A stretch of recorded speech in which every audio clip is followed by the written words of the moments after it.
বংশী সেলাই কাটতে যাবে, এখন ডাক্তারের কাছে নিয়ে যাচ্ছি সেলাই কাটার জন্য। বাস্কেটে আর ঢুকতে চায় না, একটু মাঝে মাঝে ছেড়ে রাখি, তারপরে যখন বাস্কেটে ঢোকাতে চাই সেই বায়না করে, কিছুতেই ঢুকবে না বাস্কেটে। যাই হোক, ডাক্তারবাবু বলেছেন যে যদি ড্রেসিং করার সময় দেখেন যে আজকে সেলাইয়ের জায়গাটা শুকিয়ে এসছে বা নতুন চামড়া গজিয়েছে, তাহলে সেলাই কেটে দেওয়া হবে। এই যে ওর ক্ষতর অবস্থা, এই যে সেলাই, ডাক্তারবাবু বললেন দেখে যে হ্যাঁ সেলাইটা কাটা যাবে, আজকে উনি সেলাইটা কেটে দেবেন। আমরা সেই অপেক্ষাতেই আছি, ধরে আছি ওকে আমরা। এবার ডাক্তারবাবু সেলাই কাটছেন, দেখলেই কেমন ভয় লাগে, অথচ দিনের পর দিন এগুলো দেখে যাচ্ছি, কি আর করব। আমারও সহ্য ক্ষমতা বেড়ে চলেছে আসলে।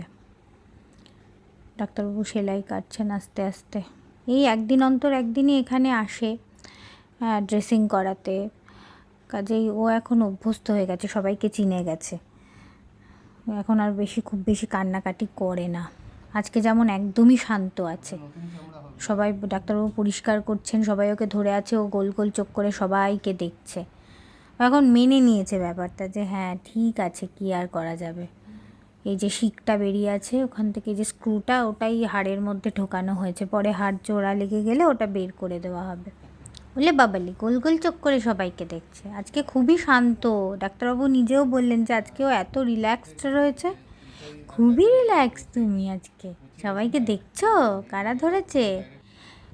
ওরে বাবা রে, এইটা তো একটা আশ্চর্য কাণ্ড, ড্রেসিং হচ্ছে ব্যথার মধ্যেও সারথিকে আদর করছে। ওলে বাবালে, তুমি কি বুঝে গেছো তোমার ভালোর জন্য করছে। ওলে বাবালে, পাপাকে আদর করছে। কার পাপা এটা, কার পাপা দেখো তো, ভাবা যায়।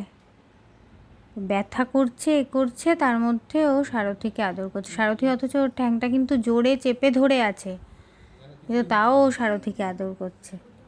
এরকম ভালোবাসা আর কোথায় পাওয়া যাবে। এখন একটু তো ব্যথা লাগবে, পাটা সোজা করে যখন এই ব্যান্ডেজটা করে তখন বেশ ব্যথা পায় ও, তখন একটু চিঁচা করে এই যে কাঁদছে।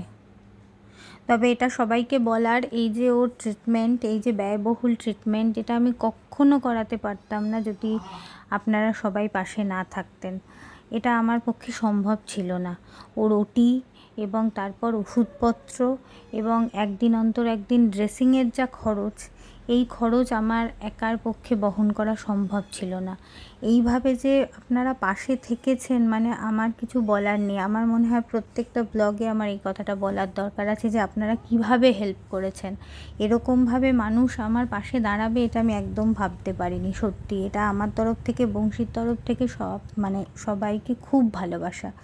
ও সেরে উঠুক, এটাই সব থেকে প্রাপ্তি হবে আর কি আমাদের সবার।